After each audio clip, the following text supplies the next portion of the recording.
financial advisor, Brad Glassman, counsels his friends and family on the best places to eat. He credits his old neighborhood with his favorite eatery and sums up the Persian-influenced Mediterranean cuisine as a destination location. It's on Folsom in San Francisco, and it's called Zaré at Flytrap.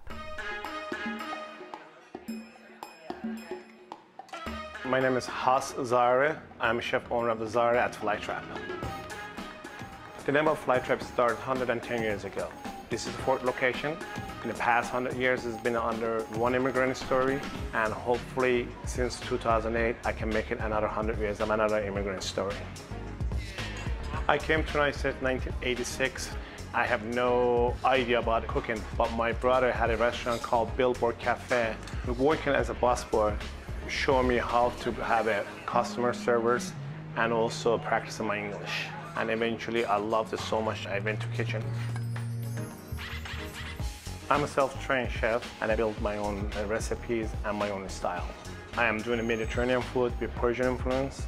Persian food is delicious, spices, not spicy, healthy food.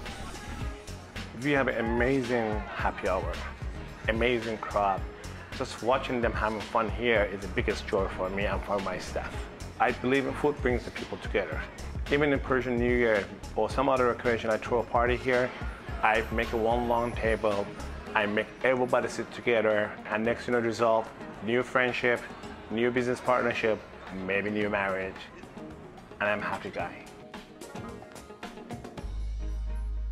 All right, Brad, let's talk about Zaré at Flytrap, and it's an interesting name, Zaré at Flytrap, right? Yes. Because of Haas Zaré. Haas Zaré, yeah, absolutely. Haas Zaré, it was an old restaurant called Flytrap, and Haas Zaré started this restaurant, or came in and bought the restaurant, and to make it a Mediterranean style. It used to be, I believe it was a steakhouse a long time ago. I mean, Haas is he's a big bear of a guy who's really got a large personality. Yeah, he's very warm. He comes up and hugs the people, shakes their hand. He always recognizes the people when they come in.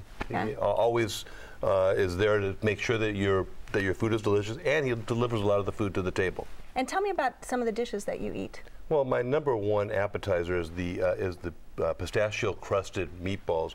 They're covered with pistachios. They're very succulently cooked, and then they're in this pomegranate sauce that is just delicious. Matter of fact, after you've finished eating the meatballs, you have to get some pita bread just to dip it in the sauce.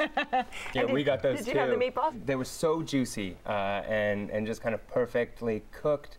The sauce was great. It was just a little bit sweet, and they were just sitting in it. You could really control how much of that sauce you wanted on there. It was just that was fantastic. It was a great way to start. We got that and the hummus trio too, which was also great to share. And they were really generous with the pita bread, which I think is nice. You know, when we ran out, our server brought us another full basket. Did you have some appetizers when you went? Yeah, we actually started off with the parsnip soup, which I thought was a really bold choice for a restaurant, because with parsnip, it's so overpowering. You really either really love it or you really hate it.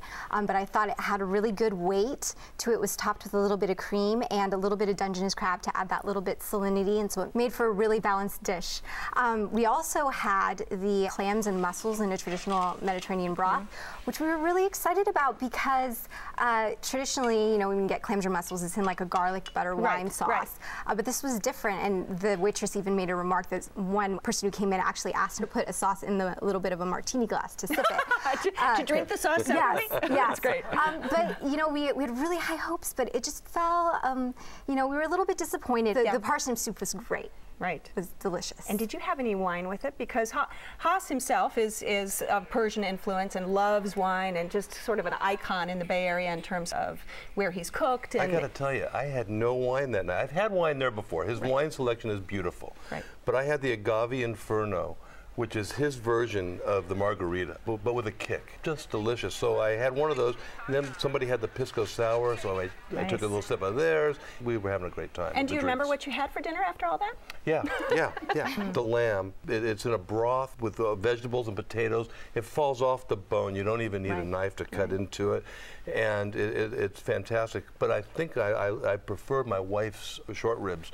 Very rich sauce in a very creamy polenta. It was delicious. A friend of mine got the lamb burger, and I've never had a lamb burger so succulent. And talk to me about what you ate. I had the pheasant, which I guess was the chef's favorite. It was a roasted quail and then a little duck confit on the side.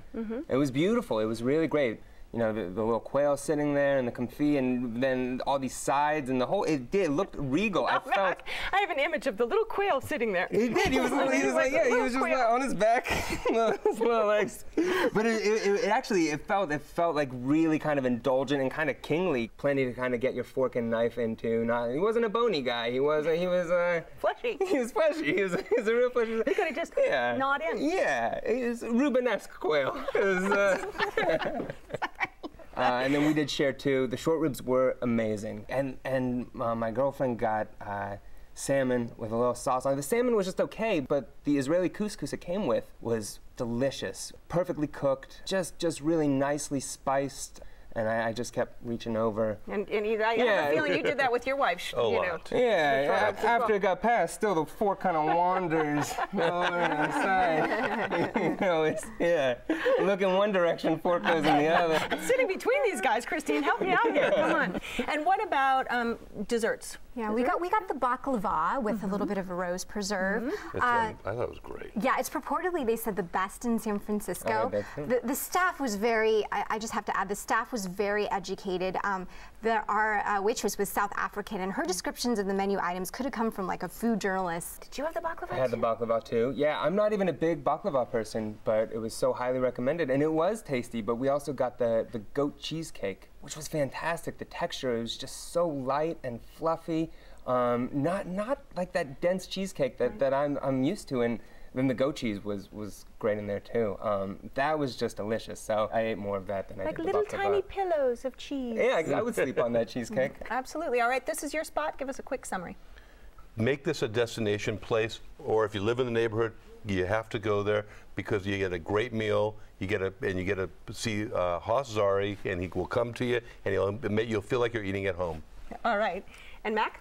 I would definitely go back for a treat, and the food was beautiful, service was great. Haas wasn't there that night, so I got to go back and get a hug, I think. And Christine? Like writing an essay, I thought very strong with the introduction, felt a little flat, flavors that weren't particularly illuminating, but very lively atmosphere, and I would go back for a drink and an appetizer. Okay. If you would like to try Zaré at Flytrap, it's on Folsom between 2nd and Hawthorne in San Francisco. The telephone number is 415-243-0580. It's open for dinner Monday through Saturday. It's closed on Sunday. Reservations are recommended, and the average price for dinner is around $40.